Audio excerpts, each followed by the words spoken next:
looking forward to starting this presentation because I haven't had the practice this morning because I've just got out of prison. And I'm just looking around to see everybody looking at me now like, whoa, we're a bit worried now. I've just been locked away in Lancaster Castle for cancer care. I've had to do a jail and bail, so hence the kind of scruffy look. And they've finally given me day release to come out here and talk to you all. So I think I'm going back in tonight. Unless I raise another £500. Anybody want anything? Please give me a shout.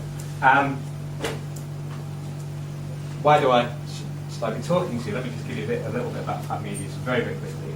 For 60 years we were working in Lancaster, with the largest digital agency working between Manchester and Glasgow, and we have a good mix of local clients, local Cumbrian clients. We work obviously with the Chamber, but we also work with businesses pretty much across the UK and internationally as well. There's three kind of strands to what I want to talk about today. This is now, the things that you all need to act on now and that are here for all businesses, and they will make a genuine difference to your business. The second one is those things that are starting. There's new developments that are out there that are really starting to pick up now, and they're evolving very quickly. And one of the joys of the work in the field that we do is if you look at the development of products like, for example, the take-up of you go back to things like radio and television. We're talking about 30, 40 years in many cases where the things were critical mass. Now when new things launch, they pick up critical mass in a matter of a couple of years. So the things that are new technologies that we all think haven't been a bit space age a few years ago are really now starting to impact on businesses almost straight away. And the third one I've said are in development. And I want to throw a little line at the bottom that says they may change the world in your business, but not right now because you've all got a lot of things on your plate. And frankly, if you wanted to worry about all the stuff that's out there, you'd never get it. I never get it. First place to start is something really simple. You might have even heard about it before. Can I just ask hands up who's got a website? Okay, hands up who's got a website that is truly responsive. In other words, it's correct for all mobile devices, working for mobile devices. Those who haven't? And hands up those who haven't got a clue what I'm talking about. No, good, right, that's it. Responsive design is something that's absolutely, I think, critical if you've got a website. You must make your website mobile friendly. Simple reason is, if I go back a couple of years ago, I'd have probably said, you know what, you'll get away with it. There's probably going to be about 5% of people actually looking on a mobile device.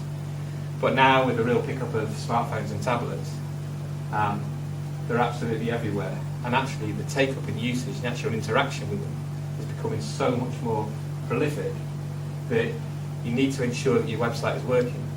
There's two reasons that when we say about responsive design, there's two ways to really approach it. First of all, is you could have a mobile website, so you could build two websites. One is the main website for that's good viewed on PCs, and then you could have one that very much works with smartphones.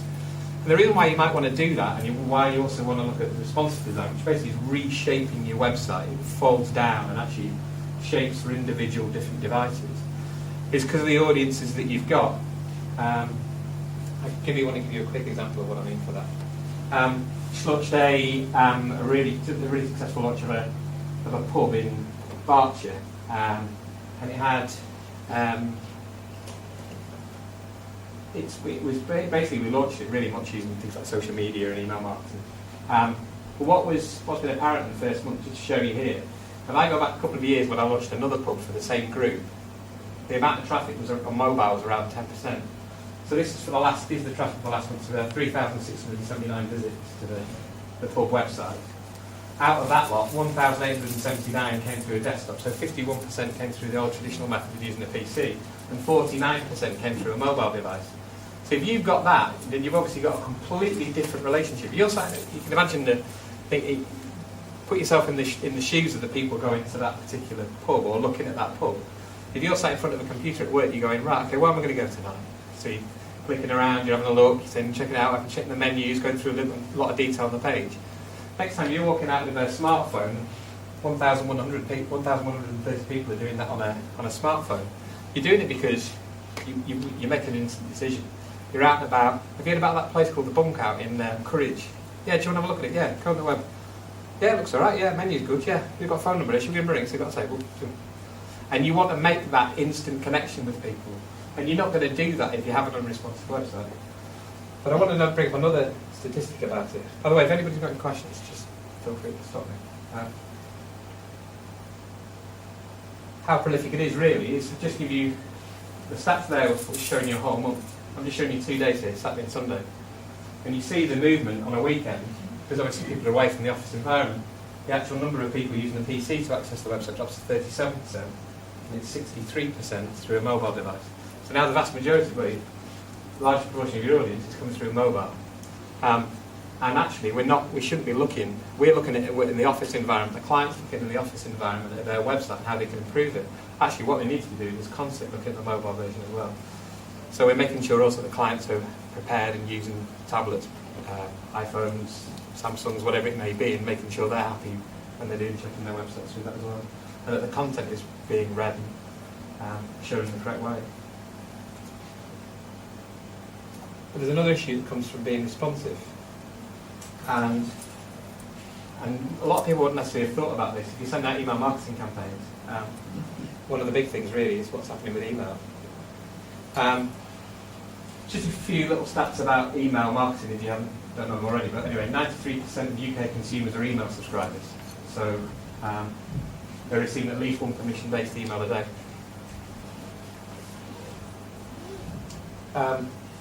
And when we're talking to people who are regular social media users, even they say that 75% of them say that email is still the best way for a business to communicate with them. And 71% of UK consumers have made a purchase as a result of an offer received by email. So we know there's a serious engagement with email.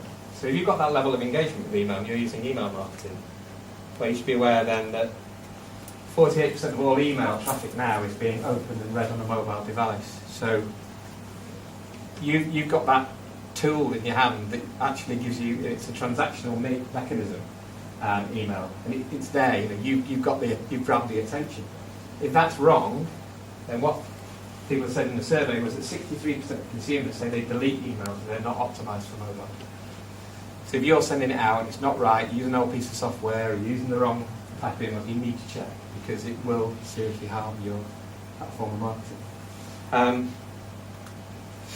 The reason why email marketing matters, I just want to try and give you a bit of a section. I'm sort of rolling over a couple of things here. I've got an interesting little diagram here. Can't explain it. There are 2.9 billion personal email accounts in the world, which is more than Facebook and Twitter combined. But if you take the number of emails that are sent out each day, the total amount of Facebook and Twitter posts combined represent only 0.2% of the combined amount of emails. Does that make sense? And I've kind of done it through these tiny little grains here represent Facebook and Twitter, and that's the amount of email traffic that's going out. And that doesn't include spam. So people do value and really regard email because we're flying it around. It's our natural communication tool, particularly for business. And there's 5 reasons why it works. I've given some simple numbers there, but the response rates and the conversion rates on email are just basically proven to work. I mean, it's phenomenally strong when compared to things like social media. Email is still the most personal. You talk about, Facebook, you're in that environment where you're talking to your friends and everything. You think that's the most popular way to do it. Well, actually, what people do, and even in conversation, they say, yeah, I've got something, just send us an email with the details. Because I want to go and read that email. I want to take in the details because I can see it all in that email. I don't necessarily stand there talking to somebody and explain all the information to me. No, send me an email. An email is still the most basic way. And you can personalise it. So you can, even if you're sending out 10,000 emails, you can personalise the content, not just the name of the person who goes to. Email is the most serious medium. It's there. It's often in the places where you want it. I mean, it's quite a private thing. It's you sat at your desk. It's on your phone, and you want that level of engagement, and you treat it like a more serious thing. A lot of people don't like that's why you opt in. That's why it's permission based. Email gets more customer attention than anything else. you often see the nature of an offer because it's there presented to you as one offer, often on Facebook timelines, and you're looking on the internet, you're seeing a whole different things, you're seeing multiple screens, you're seeing different things going on. Email's there, you open it, you view that one item only. And email is a transactional medium. Your customers are primed and ready. If you sign up for something like, say, a major holiday company, it'll be because you're interested in their holidays. You want to know more about them, you want to know what offers they've got, what they're doing, where the best resorts are to go to. You take it seriously because you're engaged with them, you want to know that information. So therefore you're primed and ready to buy. So what I would basically just want to go back to your response to emails, is the point about how valuable email is, but you've got to also look at how it works for you.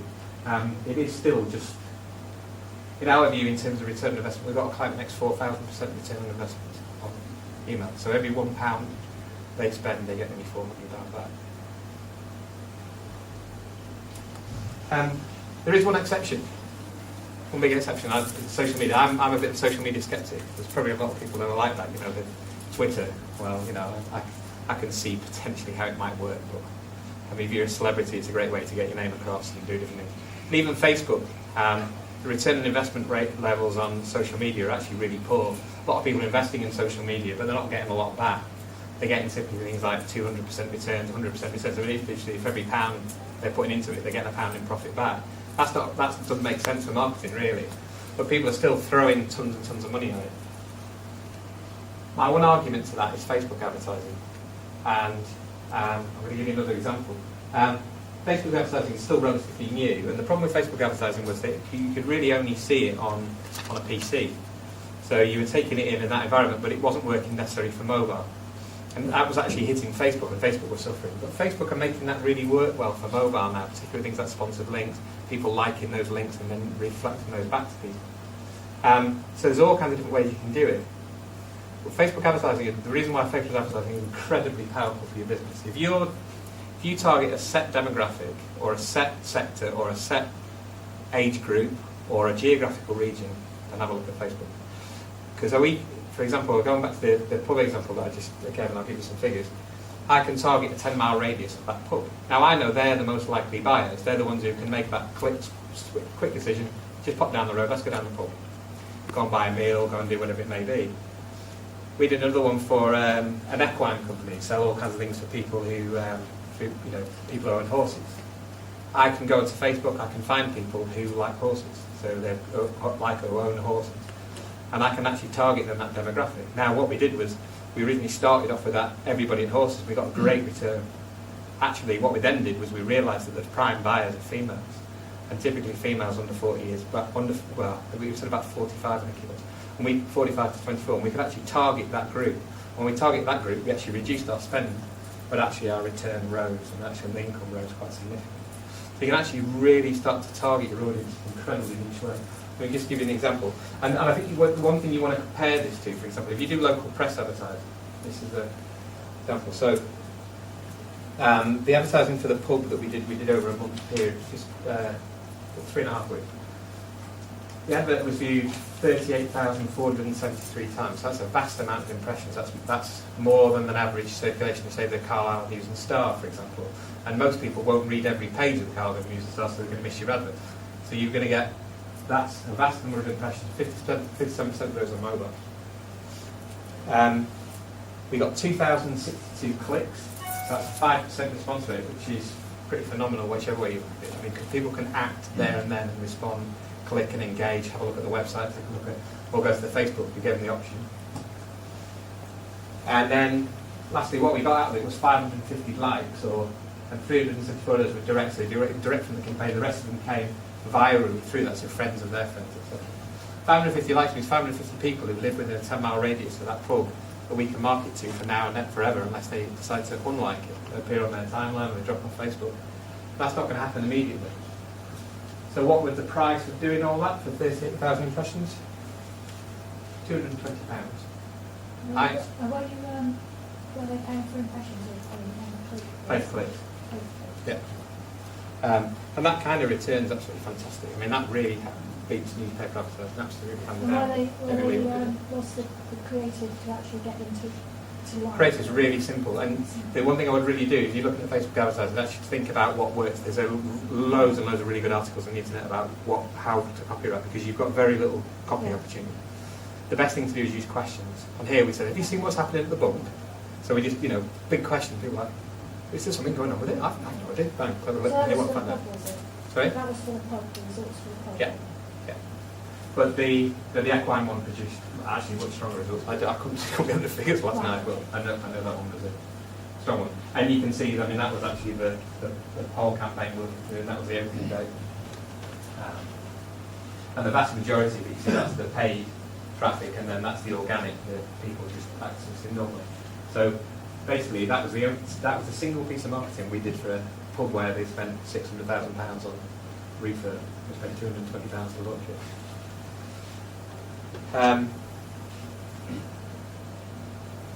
Some people are going to hate me for this. I just wanted to throw this in while it's there, but if you don't know about it, you just need to be aware of it. It's remarketing. Remarketing is a fantastic way to capitalise on people who've already visited your website. What happens is that, and Google run this themselves, nothing dodgy about it. People say, well, I had a client who came to me, you must spend tens of thousands of pounds on your advertising. I said, no, we don't spend about £100 a month. And it's through remarketing. And what remarketing does is when people come to your website, it delivers an advert. This is Daffodil Hotel at Grasmere. It delivers that little advert onto pages like YouTube, The Sun. We can go through all kinds of mass media where they go to, regular newspapers, and that advert appears. So they constantly say, well, hang on, I went to the Daffodil and I thought about that place when I was looking for hotels in the Lake District. That Daffodil did look good, and then they click back on it, and then they interact and buy. Over regular pay-per-click advertising, we get a 14-to-1 better response rate through remarketing than we do through pay-per-click. So what I'm saying is that they're already engaged, they're then more likely to click it. The response rates are absolutely stunning. We spend around about £100 a month, and we get around £20,000 of booked work that comes back through that, just to give you a bit of an idea. But it's really simple. If you want to have a look at it, it's all on. If you've got a Google account, there's full detail about how remarketing works. The problem is, of course, is you're going to get people who are going to say, I'm really sick and tired of your advertisement appearing every time I go on to every website I go on. I see your advertisement. It's driving me crazy. Well, there is. You can block it, and also the other option is as well is that what you do is you only put that on certain pages. So you can, once you've got the link, so you think that like the contact us page, you just put it on there. You don't put it right across your whole website, so everybody visiting will get. It's going to cost you more. What you want to do is where those interaction pages are, like where there's price, where there's the ability to contact you. And that kind of brings me on to search. If you don't know, and this is kind of techie, so I apologise, I'll try and jump. Search is changing dramatically. The biggest thing that's changing in search is that what search was about when you type in things, it was all about trust. And how people trust your website, and how many links there are back to it. Well, all these kind of things have changed. And some of you may have known what Google have done. There's things called Panda and Penguin. There's two major updates.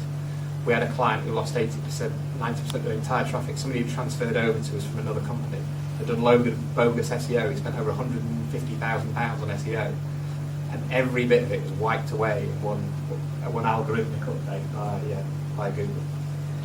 It affected him to the cost of a vast amount of money. It affected his turnover down about £1 million. We're doing everything we can now to unravel somebody else's work. So he's paying somebody else to unravel somebody paying £150,000, which is pretty staggering. The latest one though is an algorithm that is called Hummingbird. And what Hummingbird does is actually something really different to Google. It's what you call a semantic web. What's going to happen now, and what drives all this, is that we've got the advent of mobile web. So you've got a wearable technology that they're bringing in, obviously, like the Google Glass with glasses and the advent of watches, is that you'll talk to them. And what you would type normally sat at a PC, like where's the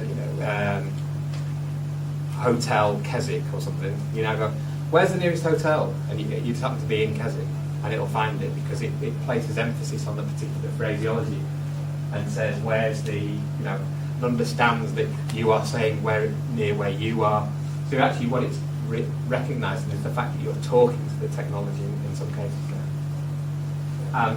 It's at a minimal effect, but in time it will be quite significant. I just want to put there a point about the power of algorithms, and I will come back to this.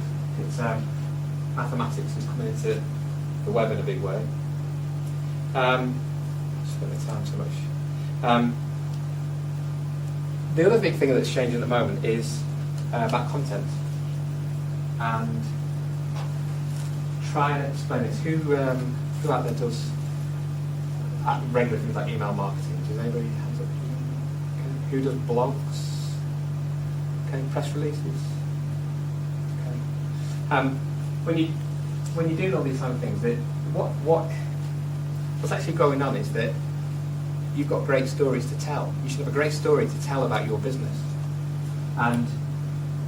But if you've got a great story, share it. Don't just tell a few people. Stop thinking about it in isolation. Just think about how many ways you can share those great stories. It could be an offer. It could be a customer testimonial. It could be something that's really quite exciting that you recognise will engage with your customers. Take that one story and start thinking about how ways you can share it. Because you could just be using it once, and actually you could have been using it 6 or 7 times and made it far more effective. So your first one is through the website, through page content, blogs, the landing pages, optimised content. Another one is obviously email marketing, press releases, social media. Internally, how many times do people send out a press release out there and then they actually don't go and tell their own staff through a bulletin board or an internal email newsletter or anything else, or just even have a group meeting? It's amazing some of the great stories that companies have that they never ever even tell their own staff. And print newsletters, they still work. And the last one really is collaboration. We're working on a campaign at the moment for the winter campaign for Christmas in Lancaster. And the realisation was, if we go and set up a little Facebook page, and we're going to use the kind of Facebook marketing to build that up, we might build 1,000 people.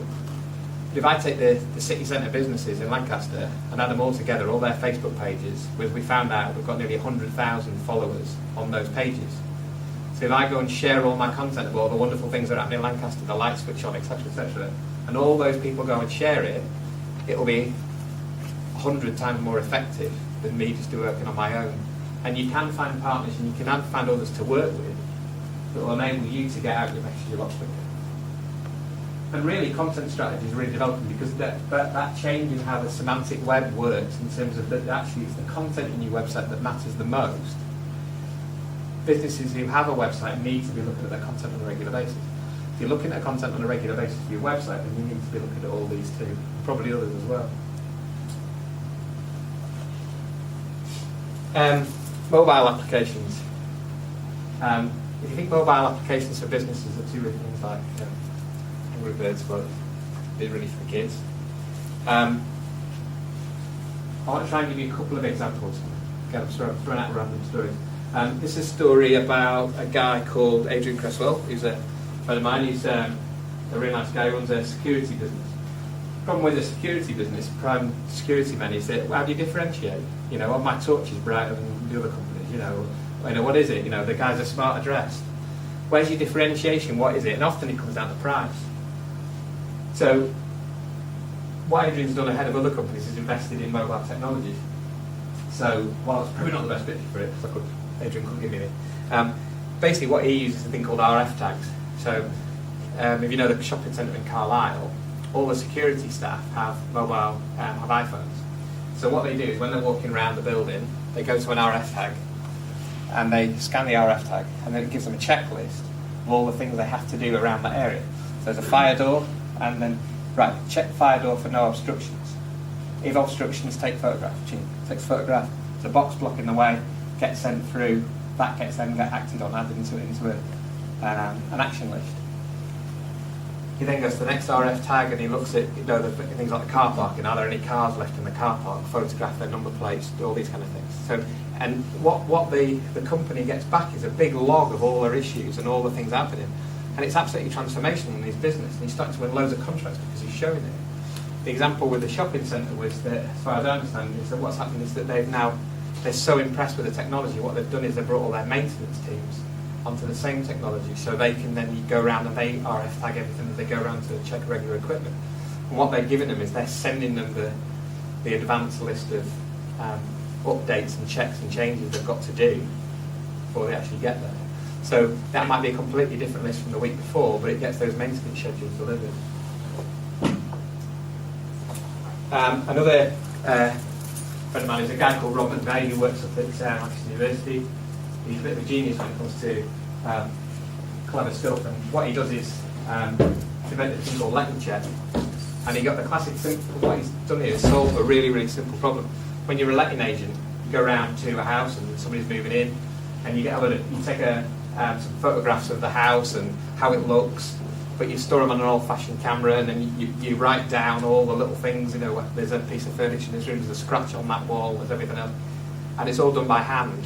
And then the client signs it, and then 4 years later, you've got to dig out from this huge file all these paperwork and pictures, and you show them all. Well, that scratch is a bit bigger than the one that was, whatever it may be. Well, Rob just put it on a mobile device, so he turned letting check into a complete inventory system. So when they go around the house now, everything's pre-prepared, laid out. They fill it in as they go. They take the photographs of all the things, and it's all stored up in the cloud. They can draw it down at any time the client decides to move, or there's an issue in the house. They can go back and recheck, and they can address issues as they go along. It's an incredibly successful product. And I think the main thing really to come out of that is just think about your business. You know, is there any way that you can mobilise elements of your business to your own benefit, either to build something yourself or find some other products that are out there? Because there can be an amazing differentiator. Letting companies who are using this are seeing better results because they see far better customer service. The shopping centre and the security company are seeing huge uplift in new inquiries and new sales because they're strong recommendations, and again, customer service is being seen incredibly strong. Go to a different world now, mobile as hardware. Start thinking about the devices being part of something else. This has been called, have you heard of a thing called Square? This is a new till system that's been invented by Jack Dorsey, who's the founder of Twitter, one of his companies. Basically what you've had is an underlying swipe system there, so swiping cards, and a little thing you use to attach an iPad to it. Basically you can connect to your own bank account in minutes, and the fees on it they're charging at 2.75%, so actually compared to most EPOS systems and you've got PayPal and other things, it's much cheaper. But yet it can be set up and taken payments. How simple are those payments? That simple. Basically you take an iPhone, you connect to it, swipe, take your payment. And that's live and working in America in hundreds and hundreds of stores already. There's some issues to do with Visa and MasterCard like coming over to Europe yet, but it will happen soon. Mike, And your mobile device gives you all that. there are alternatives over here Yeah. already. Oh, there's so many companies moving quickly Yeah. to basically nick Square space as well. Is that similar to the Isaac system? Sorry, Isaac? no, that's not one I know of. I wouldn't be honest, but yeah, like David said, my colleagues. There are plenty of alternatives already in the market over here. There's so many moving, and it is a very, very fast moving space. And that takes me neatly on to near field communication. If you're in retail, then this is probably the next big thing, but there's question marks about whether it will be the next big thing, just because of the adoption by Apple, really. Near field communication has been around a decade, and it enables you to connect to devices. Now, obviously, the common way that's been done in the past is Bluetooth, but near field communication doesn't require all that pairing and everything else; it just happens instantly. So, near field communication is now kind of built into bank cards. So when you go in and you do your sort of £20 payments, if you've got the, I can show you on my card, you've got that little symbol there with the little waves on it. So I walk into Marks Spencer and get a lunch tap when I go. That, you can imagine that technology moving to mobile phones. But take it to its logical step, it doesn't take you, just take your debit card and put it onto your mobile phone, which is fantastic. It takes every single card that you've got and puts it on a mobile phone. So in other words, I'm 20, so I've got loyalty cards, frequent flyer cards, dividends cards, whatever it is. Every single one of those can go onto that device and be held and used in the same way. Now, obviously the concern is, and this is why it's slow moving technology, in terms of being used. I mean, it's being used already in travel shops in London. It's used in taxis in Dubai. It's being used in the States, but not all mobile phones have it yet. All Apple devices don't. Most Samsungs do. But it will start to. It really will start to happen. And the one thing that may happen is things like fingerprint technology. So there's already fingerprint scanners for mobile phones. So you just put your finger on it, scan, and away you go. So you've got that level, that ultimate level of security. So where you get stolen, it really doesn't impact it. And why I'm not worried about theft anymore. The reason I'm not worried about theft anymore is because the device doesn't matter. We're getting to a situation now where we're talking about, if we go back to what's internet enabled in our house, we've probably got one or two things that are internet enabled. You've got a tablet, maybe, and a computer or something like that. But the reality is the future really is here in the form of cloud computing. And once things are stored up in the cloud, so once your software application, your various data, your passwords or wherever it may be, is stored up into a cloud, then the ability then to transfer down to multiple different devices is so easy. So I put down here databases, apps, servers, actual individual computer code itself, mobile PC, and the kitchen sink. The reason why I mentioned the kitchen sink is because that really is where the next level is going to be. I'll just go through the drivers though quickly. First of all, is that the cloud is typically seen to be this big place that you store data and sort of collated into some big thing. Actually, what's going to happen is really personalised cloud space. So in other words, you'll be able to save all your data into the cloud and then draw down from it as you need what you need in your own space, protected space. Also, loads of software companies are moving into that. So you won't be able to, very shortly, things like Office, your Word, Excel, whatever, you won't be able to get that through a disk anymore in a computer. It will all be cloud-based. All Adobe's products, as we know, to our massive cost, are all cloud-based now. And it basically stops software fraud, and that's the main reason they want to do it, but also they can do updates very, very quickly. And also just basically that you've got multiple devices that gives you the opportunity to one click. So in other words, what you're doing is you're uploading that to one place for multiple devices rather than having to install something 6, 7, 8, 9 times. And then one of the big changes, technical one, is IP version 6. And this is basically the address codes for the internet. And IP version 4, which is the ones that most are being used now, they've literally, virtually run out. IP version 6, there's more addresses than there are grains of sand in the world. So I don't know how they prove that, but somebody said more than there are atoms was the other argument. Yeah, but anyway, it's unlimited. So that gives us the unlimited power to basically enable internet into all things. So what we're going to end up with is, I was going to show you a video of it, but I wanted to try and save you kind of slightly, but it was more concerning than anything else. I was starting to get worried about the intrusion elements of it. It was saying things like, it would, a smart device that basically you walk through a door and into your house and you've been out on a really cold day, and it would detect how cold it was. It knew how cold it was outside, and it knew how cold your body functioned. So what it did was then, because you might have an internet-enabled vest on or whatever, so you knew how cold you were. And it's checking your heartbeat and everything else. And you may have a medical condition that's looking after you. It's been outside and it's checking all that. And it's also it's known you've driven there in the car, so how cold you are, whatever. Then you walk into the house and the temperature goes and sets itself to the temperature that you would prefer. You don't tell it. You're not told it. It's told you that that's what the temperature is. It might know that you've had a really stressful day at work. Your blood pressure's up. Everything's going a bit crazy. You just look for it. So let's put some classical music on for you. So you walk in, that heavy rock stuff that you normally put on when you come in. Let's forget, let's have a bit of classical. Let's calm down, let's have a bit of chill out time. And that's the reality. And that's what we call the Internet of Things. The Internet of Things basically is that we're talking about 2 billion internet connected devices at the moment. That's likely to rise, and estimated by 2020 about 50 billion devices. So your car, your fridge, it'll know what's in your fridge, so it can suggest recipes. It can pre-order for you and all the things that are in. An example of that's happening right now is a thing called the Smart Streets Initiative. The Smart Streets Initiative is being done by the government and through Lancaster University is one of the big areas. What they're doing for that is actually web enabling all of our streets. So we can know when gullies are filled, which gullies need to be cleaned, where winter salt should be put down, what's the most optimum place for it, what's the least optimum, and actually working these things out. And that relies really heavily on obviously things like sensors and meters to be placed in all the right places. So we're gathering all that kind of data and feedback. And ultimately we draw this data together, and there's this, what's the phrase, zettabytes?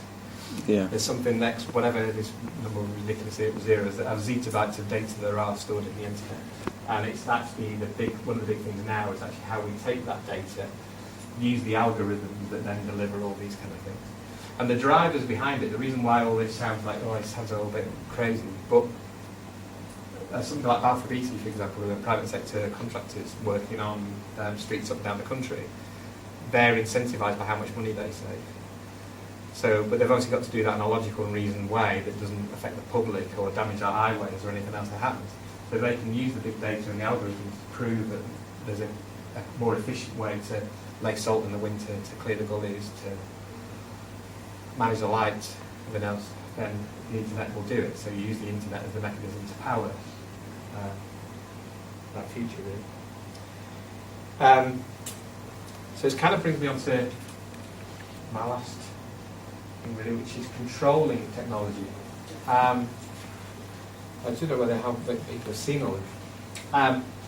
I'm clicking. I'm still clicking. I should be doing something else.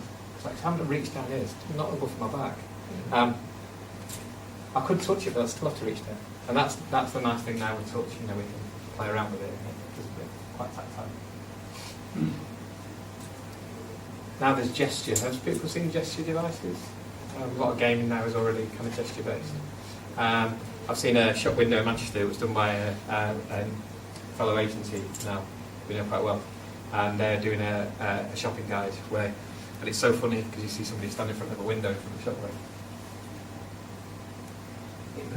And then they've got a catalogue and they go like that. And and you just see somebody and he just sideways on it, just looks fantastic. And we were talking about gaming, and that you'll be doing your television, that your television will become gesture-based, and that's really one of the logical ways to do it. And but when you walk past and the people will go up on the street and you sneakily have a look in someone's window, and there's somebody sat there like this, Now they'll be like this, It comes back to side. And the future really, though, is probably eye movement, and I just wanted to, if I can get on the internet, I know that the connections aren't great. No. Is it good? There's a really, I'll get the presentation, because presentation is going to go online. There's a fantastic video, and it's basically now that a Danish company, and it's really fantastic, they've invented really reliable and low cost eye movement stuff. So there's a couple of classic examples. A guy with a guitar sat in front of the computer and he's practicing his guitar, he's got the music on the computer, and he's just going like that and following the music down. Just keeps scrolling. And then he stops, hang on a minute, and rolls it back up a little bit, plays it again. Doesn't move. And some of the, you can see where the benefits lie, and it's so much more beautiful in many ways that your eye can do, rather than waving your hands around and being so gesticulating.